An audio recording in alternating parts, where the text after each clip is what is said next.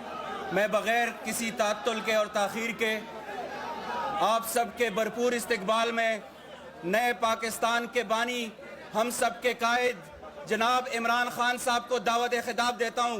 भरपूर इस्तकबाल करें।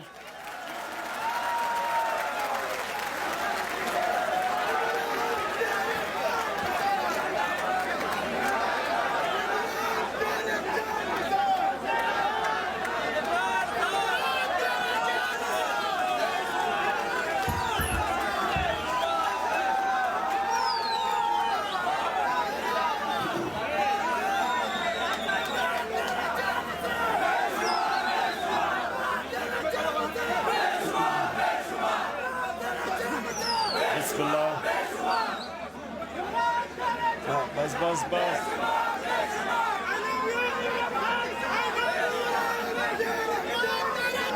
बिस्मिल्लाहिर्रहमानिर्रहीम।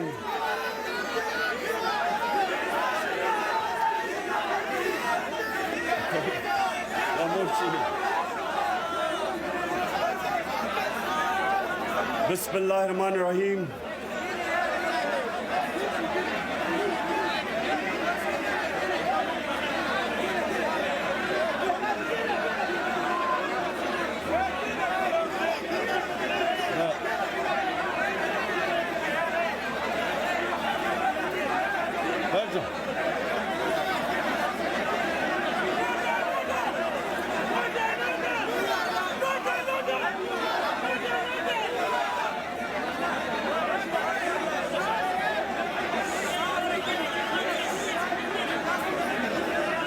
थोड़ी खामोशी खामोशी।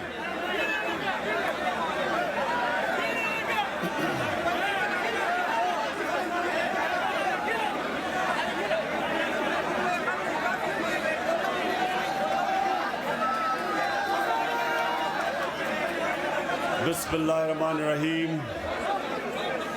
इय्याका नअबुदु व इय्याका नस्तईन। थोड़ी खामोशी और यहाँ प्लीज बैठ जाए खामोशी। अच्छा जी, मैं सबसे पहले अपने कारकुनों को सबसे पहले तो मुबारक देना चाहता हूं कि जिस तरह पेशावर के जलसे पे आपने पब्लिक को निकाला, आप सबको मुबारक हो।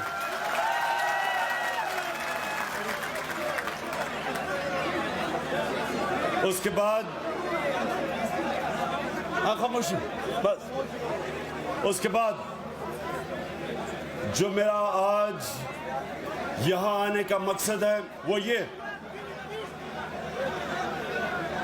कि मैंने आप सबको कॉल देनी है इस्लामाबाद की।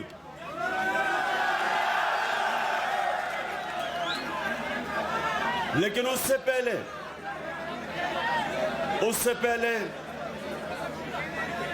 आपने गली गली मोहल्ले मोहल्ले निकलना है और लोगों को तैयार करना है। हमारी हकीकी आज़ादी की जो तहरीक है, आपने गली गली जाना है, मोहल्ले मोहल्ले, गांव गांव, सारी कौम को तैयार करना है कि ये एक पाकिस्तान की तारीख में फैसला कुन वक्त है। एक बाहर से एक इंपोर्टेड हुकूमत जो एक बैरूनी साजिश के तहत हमारे मुल्क के ऊपर मुसल्लत की गई, एक हमने उस साजिश को फेल करना है और दूसरा पाकिस्तान के करप्ट तरीन लोगों को 60% कैबिनेट जमानत पे है। इस मुल्क के बड़े बड़े डाकुओं को हमारे ऊपर बैठाया, जिनमें से जरदारी और ये शहबाज शरीफ और नवाज शरीफ इस मुल्क के सबसे बड़े डाकू हैं। 30 साल से ये चोरी कर रहे हैं मुल्क में, चोरी करके पैसा बाहर बाहर इनके ऑफशोर अकाउंट्स हैं, इनके बड़े बड़े महलात हैं, इधर से पैसा चोरी करके बाहर लेके गए। ये लोग पाकिस्तान आते हैं लूटने के लिए और फिर वापस चले जाते हैं जिधर इनकी सारी फैमिली बाहर है, इनकी छुट्टियां बाहर हैं, इनका इलाज बाहर है, इनकी बिजनेसेस बाहर हैं। इन लोगों को हमारे ऊपर मुसल्लत किया गया। मैं ये समझता हूं कि 1947 के बाद जब पाकिस्तान बना था, जब तहरीक पाकिस्तान चली थी, उसके बाद सबसे अहम फैसला कुन वक्त आज है कि हम अपनी हकीकी आज़ादी के लिए, अपनी जमहूरियत को बचाने के लिए सारी कौम मुनज़्ज़म हो और इनका मुकाबला करें। आपको फिर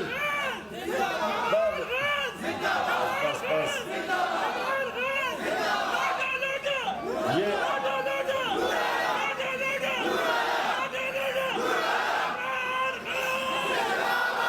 जी बस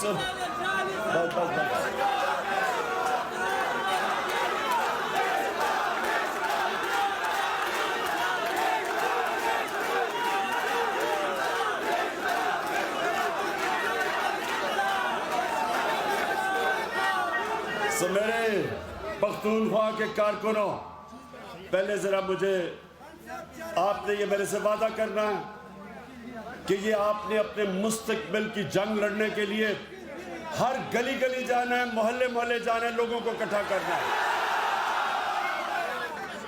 मैं इंशाअल्लाह अपनी कौम को निकालूंगा, इस्लामाबाद अपनी कौम को लेके आऊंगा और पैगाम दूंगा जो अमेरिका ने ये अपने साजिश के तहत इन लोगों को बैठाया है, अमेरिका को भी, कि ये एक आज़ाद मुल्क है, ये किसी का पुतला नहीं है, ये खुददार मुल्क है। ये वो मुल्क है, जब ये मुल्क बना था इसका नारा था कि पाकिस्तान का मतलब क्या, ला इलाहा इल्लल्लाह के नारे पे ये मुल्क बना था। किसी सूरत हम स्वाय अल्लाह के किसी के सामने नहीं झुकेंगे, हम एक आज़ाद मुल्क है। और दूसरी चीज कि ये जो डाकू हमारे ऊपर मुसल्लत किए गए हैं, जिन्होंने इस साजिश के साथ, ये मीर जाफर और मीर सादिक उनके साथ मिलके इन्होंने ये साजिश की थी, ये डाकुओं को भी हम बताना चाहते हैं कि किसी सूरत हम तुम्हारी इंपोर्टेड हुकूमत को मंजूर नहीं करेंगे।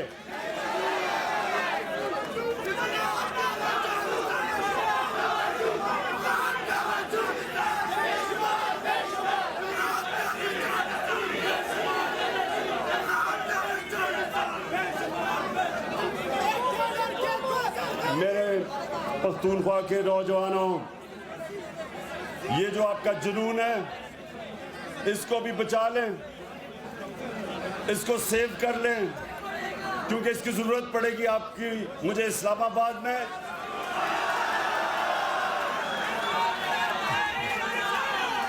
और उससे पहले जो आपने तहरीक चला रही है, अच्छा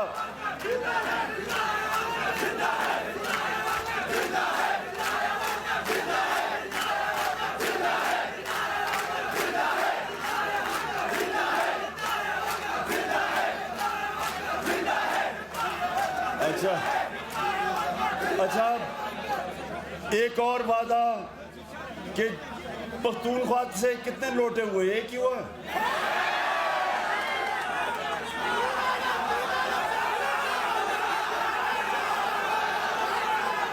और तो कोई नहीं, एक ही हुआ। अब मुझे नहीं,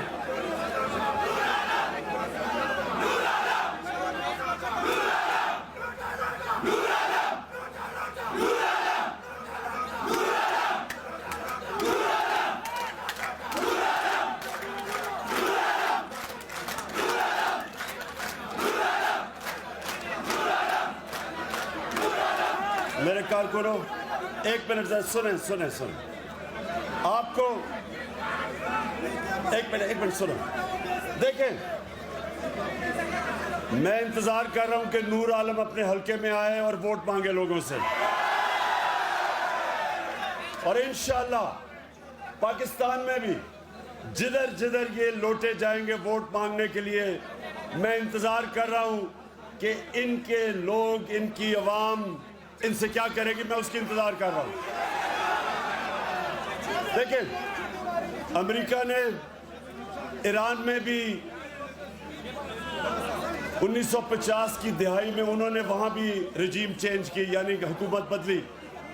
वही उन्होंने किया, पहले पैसा चलाया मीडिया के ऊपर और मीडिया को सारा हुकूमत के खिलाफ किया।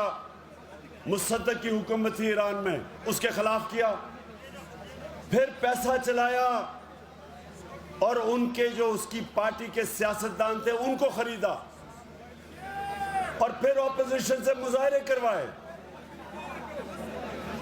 इस तरह ये मुल्क में हुकूमतें बदलते हैं।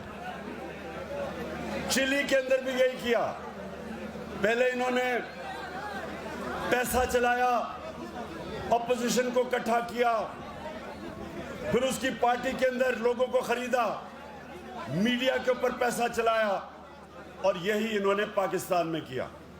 और ये तब किया, एक मिनट सुनो सुनो, एक मिनट, इन्होंने ये पाकिस्तान में तब किया जब तहरीक इंसाफ के कारकुनों, ये सुनो, 11 साल में सबसे कम हमारी हुकूमत में जो बैरून 5.6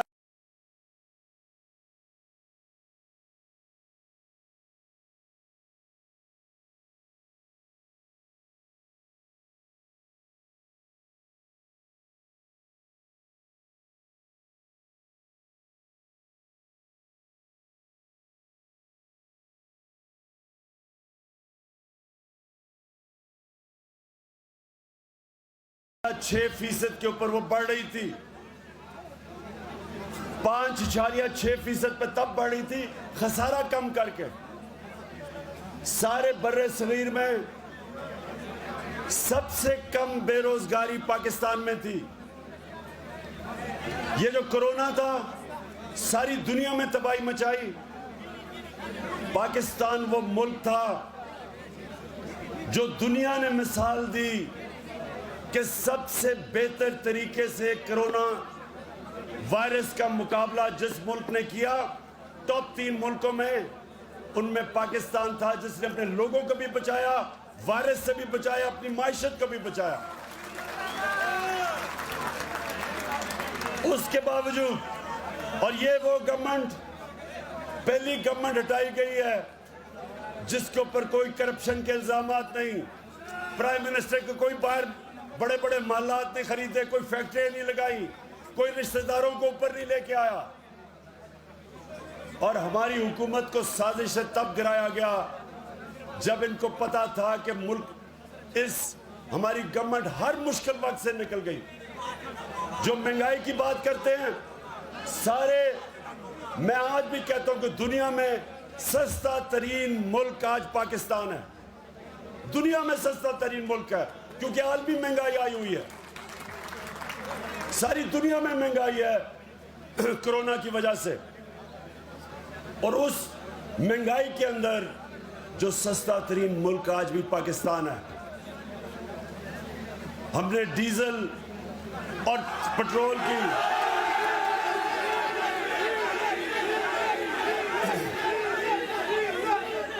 मुल्क हमने टैक्स सबसे ज्यादा इकट्ठा किया, और उस टैक्स की वजह से, क्योंकि ज्यादा टैक्स इकट्ठा किया, हमने अपने लोगों के लिए पेट्रोल और फजल रहमान की कीमत कम रखी।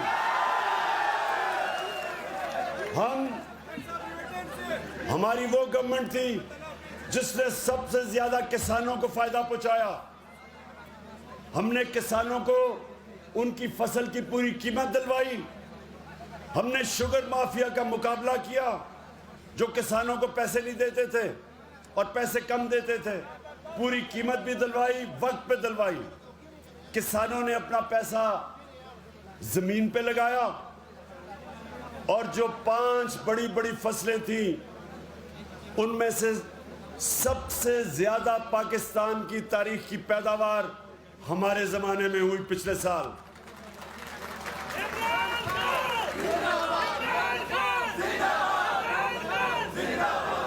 तो मेरे कारकुनों,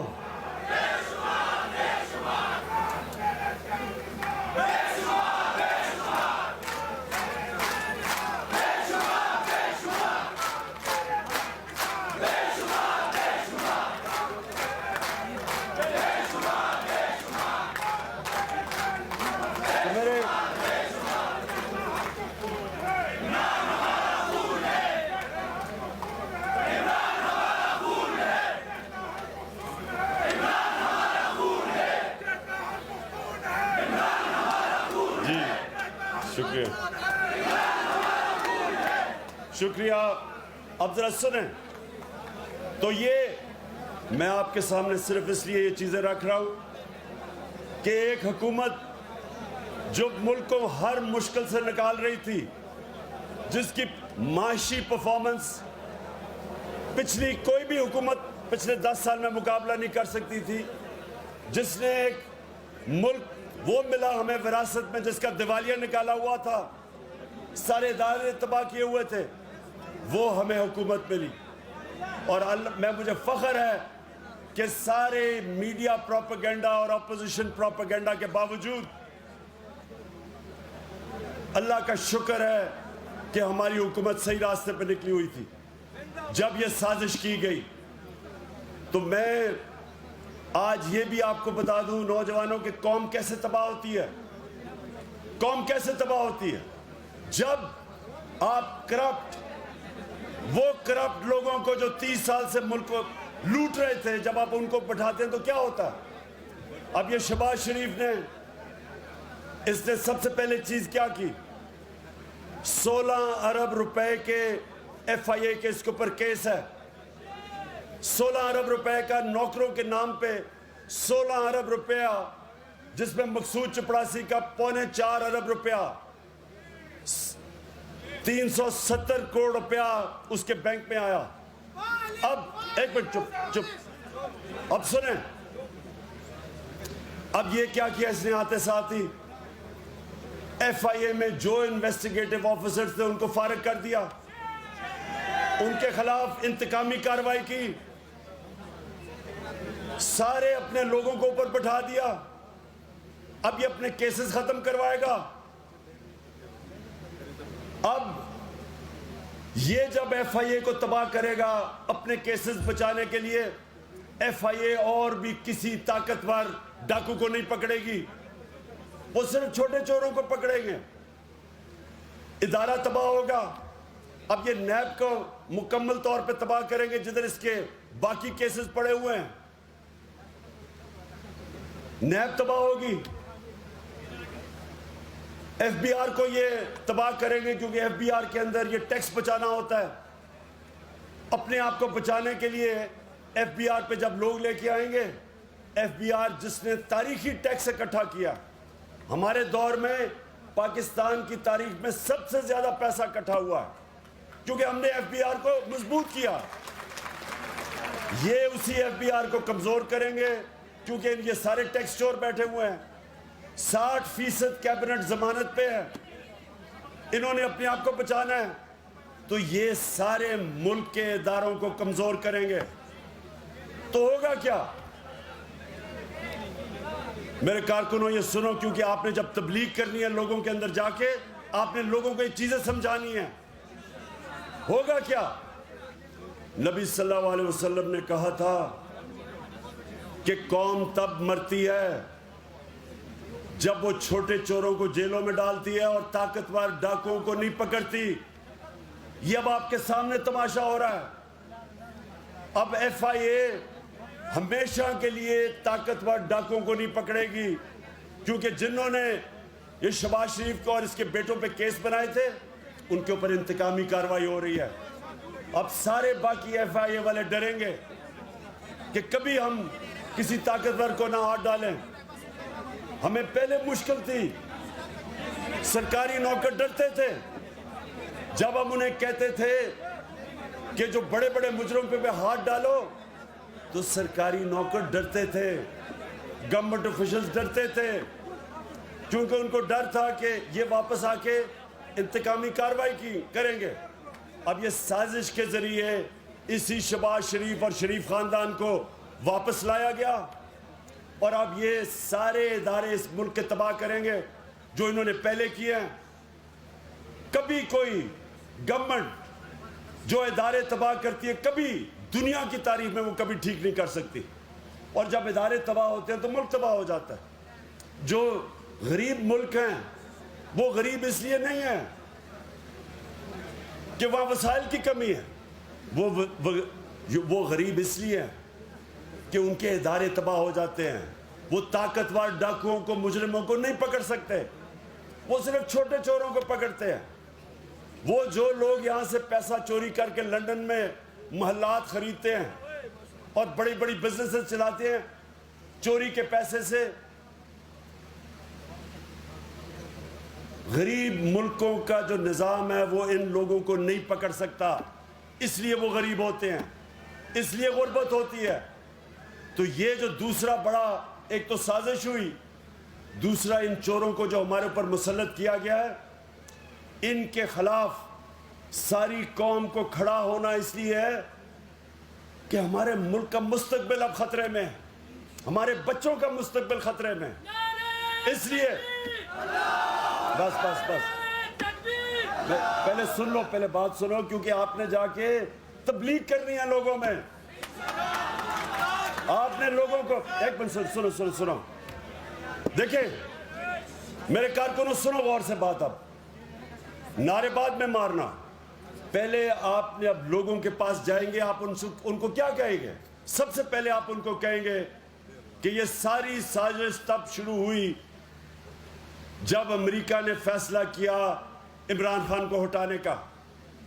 उनका अंडर सेक्रेटरी वॉशिंगटन में डोनाल्ड लू, उसने आके हमारे अमेरिका के एम्बेसडर को धमकी दी कि अगर तुम इमरान खान को नहीं हटाओगे तो पाकिस्तान को मुश्किलात का सामना करना पड़ेगा। और फिर कहा कि अगर इमरान खान को अदम एतमाद की वोट पे आपने हटा दिया तो फिर हम माफ कर देंगे। गुलामों को माफ किया जाता है, आजाद लोगों को माफ नहीं किया जाता। हम माफ कर देंगे, क्योंकि उनको पता था कि ये जो इस मुल्क का करप्ट तरीन माफिया, ये तैयार बैठे थे उनको ऊपर लाने के लिए। उन्होंने कहा कि जब भी इमरान खान को हटाओगे हम तुम्हें माफ कर देंगे, क्योंकि उन्हें पता था कि ये चोरों को उन्होंने ऊपर लेके आना है जिनके पैसे बाहर पड़े हैं। और जिस लीडर के पैसे बाहर मुल्क से पड़े हों वो कभी अपने मुल्क की आज़ादी के लिए नहीं खड़ा हो सकता, वो इनकी हमेशा गुलामी करता है। तो इसलिए आपने लोगों को ये चीज़ें बतानी है कि ये आज़ादी की जंग है, हकीकी आज़ादी की जंग। और फिर आपने उनको ये बताना है कि ये जो लोग आए हैं ये पाकिस्तान के करप्ट तरीन लोग, जिन्होंने मुल्क का इन दोनों 10 सालों में, इन दोनों पार्टीज ने जो आज सारे इक़्तिदार में है, 4 गुना ज़्यादा कर्जा बढ़ाया, जिसकी कीमत आज हम अदा कर रहे हैं उसके ऊपर सूद दे के। ये वो लोग हैं जिन्होंने इस मुल्क के इदारे तबाह किए अपनी चोरी करने के लिए। इसलिए आप सब तैयारी कर लें कि आपने लोगों को कहना है कि हमने किसी सूरत इन चोरों को कबूल नहीं करना, और आपने लोगों को गली गली में तैयार करना है। और आजकल इबादत की रातें हैं, आप मस्जिद में जाएं, तरावियाँ पढ़ें, और तरावियों के बाद आप ज़रूर वहाँ लोगों से बात करें, उनको समझाएं कि ये इस मुल्क की सलामती, उसकी आज़ादी, उसकी सॉवरेंटी का इशू है।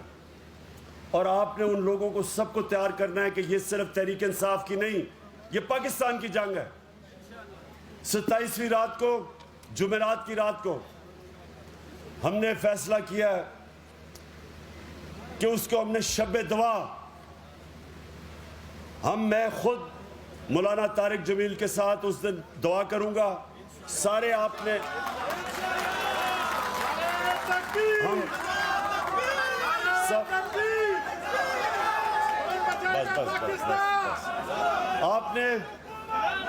आप सब के लिए हम बंदोबस्त करेंगे, स्क्रीन्स लगेंगी वहां उस दुआ के ऊपर। सारे जिधर भी पाकिस्तान में हम हर जगह के ऊपर हम वो स्क्रीन्स लगाएंगे।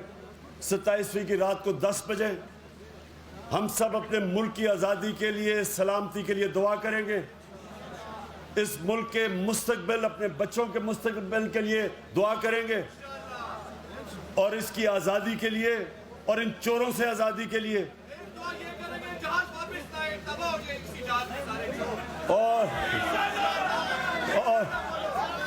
और आप सब ने उसमें शिरकत करनी है शब दुआ में। और आखिर में मैंने ये भी कहना है कि जो चीफ इलेक्शन कमिश्नर है, ये बिल्कुल एक नून लीग का प्लांटेड एजेंट है। इसको हमने तहरीक चलानी है कि हमें इसमें कोई एतमाद नहीं, ये कोई मौका नहीं छोड़ता हमें नुकसान करने का। हमने कहा था फॉरेन फंडिंग, हमने चैलेंज किया था कि पहले तीनों जमातों की इकट्ठे केस देखें और देखें कि किसकी जायज फंडिंग है, किसकी नाजायज है। मैं आज आपको वादा करता हूं कि जब तीनों जमातों की फंडिंग देखी जाएगी, एक जमात की जायज फंडिंग होगी, बाकी दो की नाजायज होगी, और वो है तहरीक इंसाफ। हम इसके पास कोई इखलाकी जवाज नहीं है चीफ इलेक्शन कमीशन रहने का। हम डिमांड करते हैं कि कभी भी जो अंपायर होता है हमेशा वो गैर जानबदार होता है। जब एक सबसे बड़ी मुल्क की पार्टी उसके ऊपर एतमाद नहीं करती तो वक्त आ गया कि वो इस्तीफा दे, नहीं तो ये हमारी पार्टी अभी से तैयारी कर रही है इसके खिलाफ सारे मुल्क में मुजाहरे करने के लिए। आप सब तैयार हो? मैं आप सबका फिर से शुक्रगुजार हूं और आपका मुंतज़िर हूं।